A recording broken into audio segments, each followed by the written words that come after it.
Alrighty, ladies and gentlemen, I am going to attempt to reteach for some of you that were here before break the lesson that I did on inverse trig. Many of you were absent, so this might be new for some of you, but here we go, okay? What we have here is a basic function where I'm trying to solve for theta, trying to figure out the angle, right? The sine of some angle should give me 1/2. So what I'm basically being told is I have the opposite side and the hypotenuse of some triangle, and what angle, what theta, has to give me those sides. So if I draw this, I'm just working backwards here, the theta, that would give me the opposite side, that's 1, and a hypotenuse of 2, well, that would have to be pi over 6, yes? Okay, so that's my answer. However, we know that sine is a circular function, and all students take calculus, so sine is also positive in the second quadrant, which means I could have an opposite side of 1 and a hypotenuse of 2 here, which means my reference angle is pi over 6, which means theta could also be 5 pi over 6, right? So in the first quadrant, theta would be pi over 6.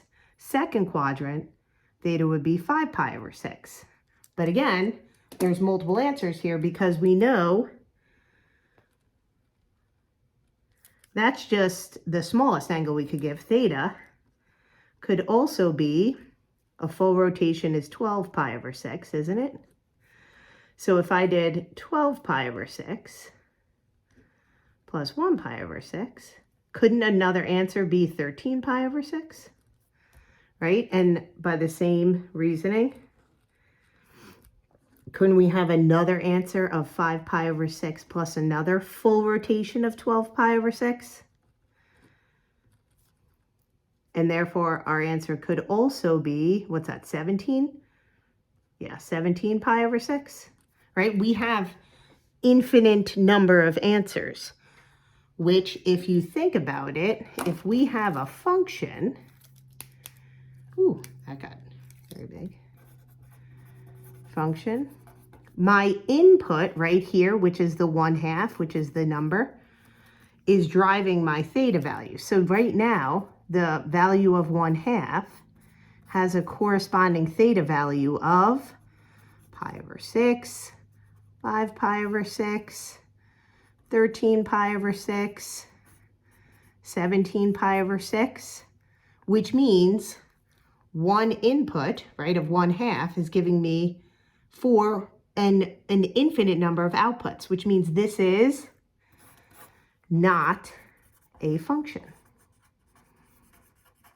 So what we have to do is we have to turn this into a function. So what we've done here is sine of theta equals 1/2. What you're basically doing is you're taking the inverse of sine, realizing it or not, of both sides, right? That's these will cancel, and then therefore theta is a sine, the inverse of sine of 1/2. Now, mind you, this can also be called the arc sine. These mean the same thing, okay? And I'm using sine in this example, but we could be using the inverse of cosine, right? The inverse of tangent, which would then therefore be, so inverse of cosine is really arc cos, inverse of tangent, arc tan, right? Those are synonymous. They're the same thing. So we could write it either way. I'm kind of used to, I like writing it this way with the inverse, with the little -1, which is not an exponent, just be careful. All right, but when we take this, we will get multiple answers, like I said here. So what happens is we limit the outputs, AKA the range. Now, if you think about it, the range is always a theta value. So now we're going to have a limit on the outputs, okay? Now, it depends on the function. So for sine, inverse of sine, again, which is arc sine, okay? Your theta values, right, in order to keep this a function, will only exist between pi over 2 and negative pi over 2, okay?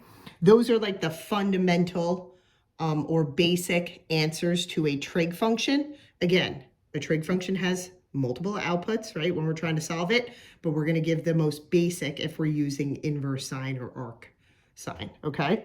So the theta values are always going to be between negative pi over 2 and pi over 2.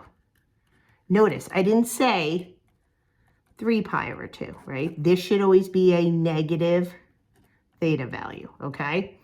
Then, for cosine, we're going to have to do something a little bit different. So our cos, right?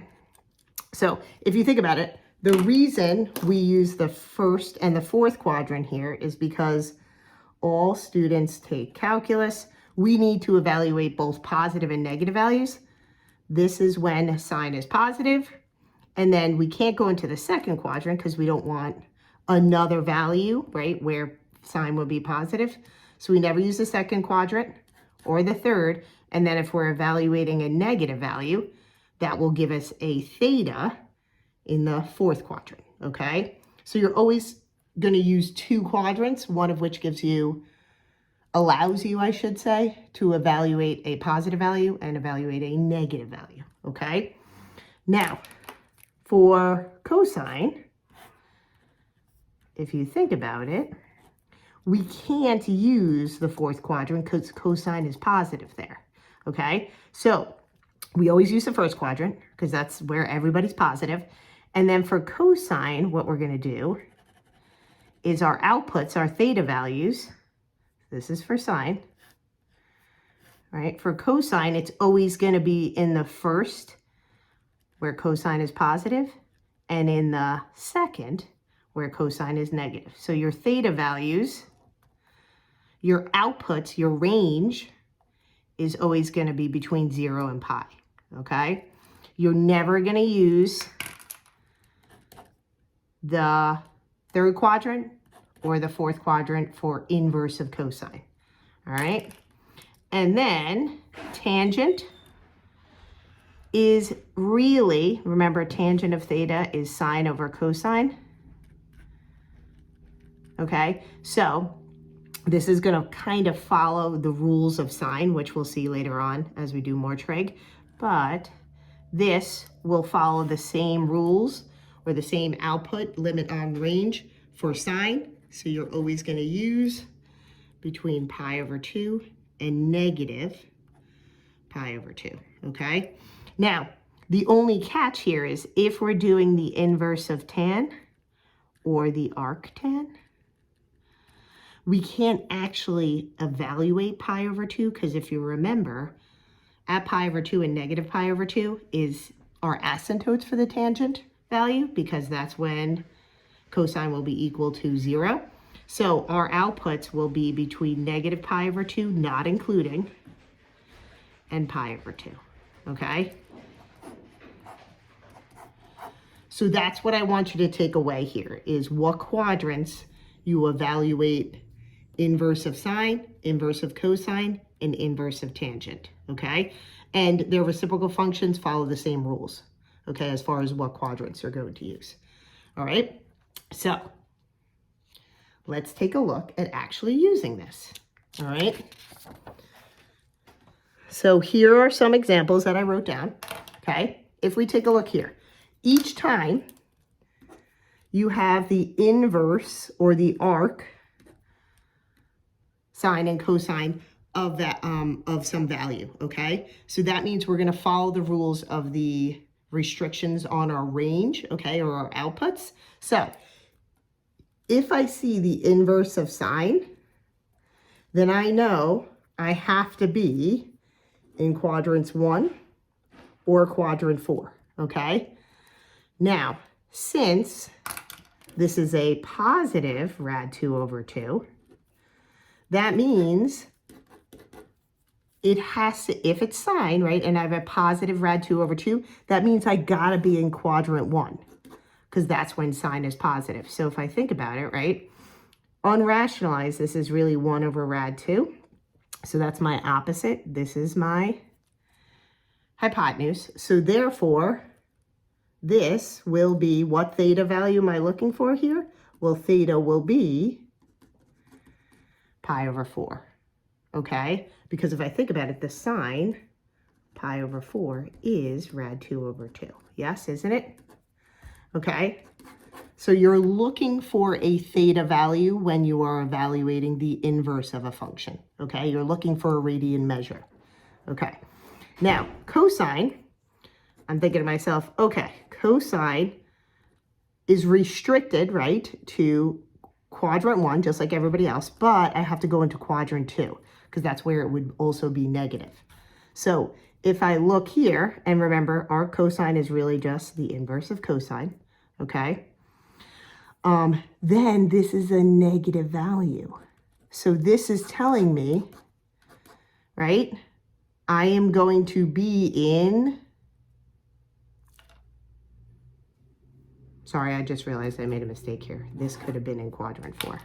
My bad for number 1. But, okay, so now we're going to be in, since this is a negative value, cosine is negative here. So I'm going to draw my triangle here.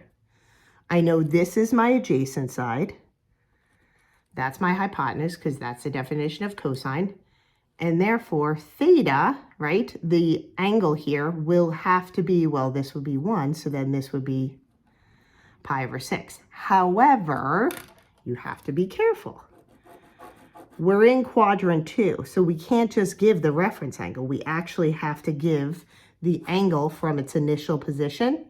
So if that's pi over 6, this is 6 pi over 6, and that's 0. So this theta will actually be 5 pi over 6. Because remember, you're in quadrant 2, so this has to be an obtuse angle, okay? You're not going to give me the reference angle like we did in number 1, because we were only in quadrant 1, okay? So again, if you're evaluating sine, you're always going to be in Q1 or Q4, and then depending on the positivity or negativity, you'll be in either one of these guys. Now, since we were evaluating the inverse of cosine, we knew we had to be in quadrants 1 or 2, but since it was negative, we didn't use quadrant 1, we went to quadrant 2, okay? Now, tangent, right? If I think about it, that's Q1 or Q4, you just have to know that. So right away, I would never go to either one of quadrant 2 or quadrant 3. If I sketch this, I'm going to go to the positive quadrant, so that would put me here, right? This is really rad 3 over 1. So that's going to be my opposite, and this is going to be rad 3, right, over 1, right? So now, okay, I would never go into quadrant 4 because we have a positive value here. Okay, so now I have rad 3, right, over 1. So therefore, this would be 2. Across from this would be rad 3. Since I'm in the first quadrant, I don't have to worry about converting it like I did for number 2. All right, so theta, or the answer here, the output, is just pi over 3. Okay? All right, arctan, again, just the inverse of tan, okay? So inverse of tan, right, the output, this is only evaluated in Q1 and Q4. So if I go to this, I'm never going to sketch it in Q2 or 3, okay? Since it's negative, I know I'm going to go into Q4, okay? So I'm going to draw my triangle, right? Now, this looks like it's been rationalized to me, so I'm thinking of this as 1 over the square root of 3, right? So this is my opposite. This is my adjacent, right, isn't it? That would be 2. But since now I've drawn it, I know that opposite this would have to be pi over 6, right? Okay, that's my reference angle. Now, here's what's a little tricky. When you're in the fourth quadrant, similar to what we did in number 2, we had to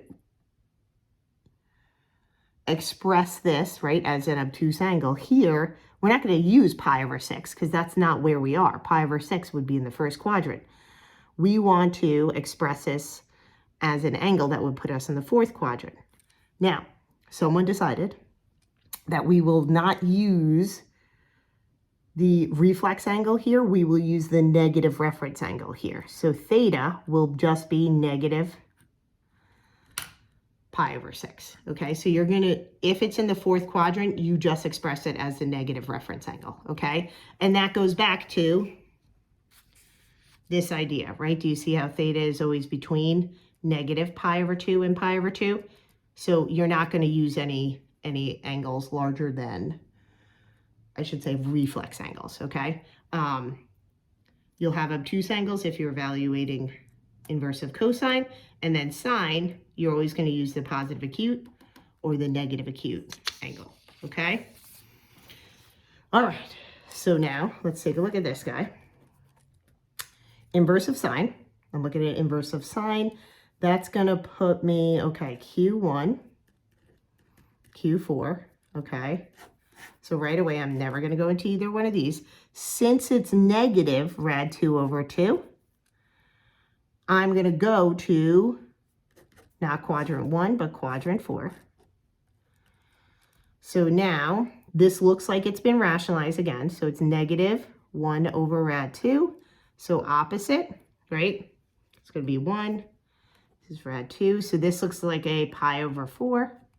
But since I'm in the fourth quadrant, that's not really pi over 4 because I want to make sure I express it as an angle that would put me in the fourth quadrant. So I'm going to express it as negative pi over 4. Okay? And then last but not least, this is just a compound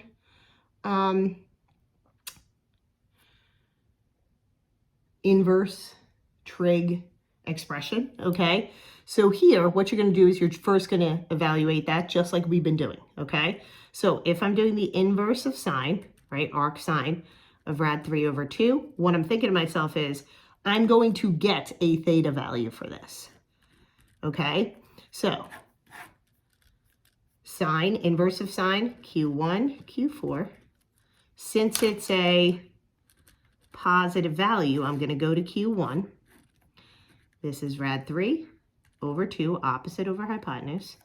So that means I'm really talking about a theta value, and since I'm in the first quadrant, I don't have to think hard about it. Theta is just going to be whatever that reference angle is, which would be, so that would be pi over, well, actually, we could just do it in degrees, can't we? Because that's not going to be our final answer. So this would have to be 60, right? Or pi over 3, doesn't really matter. But now we still have this tangent. So now I'm just going to do the tangent of 60, right? Because that's what theta is, isn't it? So tangent of 60, well, tangent of 60 would be opposite over adjacent. So therefore my answer is rad 3 over 1 or just rad 3. So since I'm finding the tangent, that's always a ratio. So my final answer is not, unlike the ones up above, now I'm looking to evaluate it using the theta that I got from the inner function, and then just find the ratio related to whatever function is outside, okay? Hopefully that is helpful for those of you that were not here, and for those of you that were a little confused, okay? Hope all's going well, and I will see you guys soon.